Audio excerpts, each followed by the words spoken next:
গ্রামের এক বৃদ্ধ লোক বাজার থেকে সস্তা দামে একটা ফুল প্যান্ট কিনে আনছে।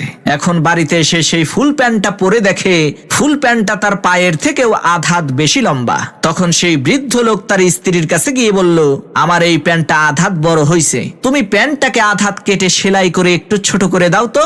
লোকটার এই কথা শুনে তার স্ত্রী বলল, শালার বুইড়ার শখ কত, এক পাও কবরে গেছে, এখন আবার তার ফুল প্যান্ট পরতে হবে, যাও এখান থেকে, আমার হাতে সময় নাই। স্ত্রীর এই ঝাড়ি শুনে সেই বৃদ্ধ লোকটি তার পুত্রবধূকে বলল, মা, আমার এই প্যান্টটা আধ হাত লম্বা হয়েছে, কেটে একটু ছোট করে দাও না। পুত্রবধূ বলল, বাবা, আমার হাতে সময় নাই। এরপর সেই লোকটি তার নিজের মেয়েকে বলল, মারে, আমার এই প্যান্টটা আধ হাত লম্বা হয়েছে, কেটে একটু ছোট করে দাস না। তার নিজের মেয়েও বলল, বাবা, আমার হাতে সময় নাই। তখন সেই বৃদ্ধ লোকটা মন খারাপ করে বাড়ি থেকে চলে গেল।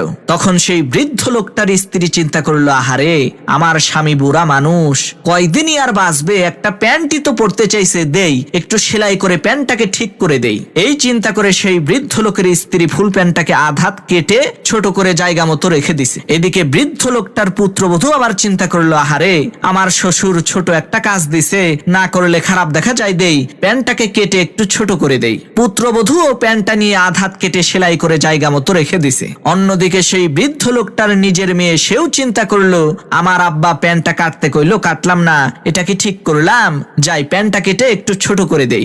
এইভাবে তিনজন মহিলা মানুষ মিলে ওই ফুল প্যান্টটাকে নির্যাতন করে 1.5 হাত ছোট করে ফেলছে। এমন সময় সেই বৃদ্ধ লোকটা বাড়িতে এসে তার ফুল প্যান্টটাকে দেখে তো অবাক, আরে সর্বনাশ, আমার ফুল প্যান্টটারে হাফ প্যান্ট বানাইছে কে?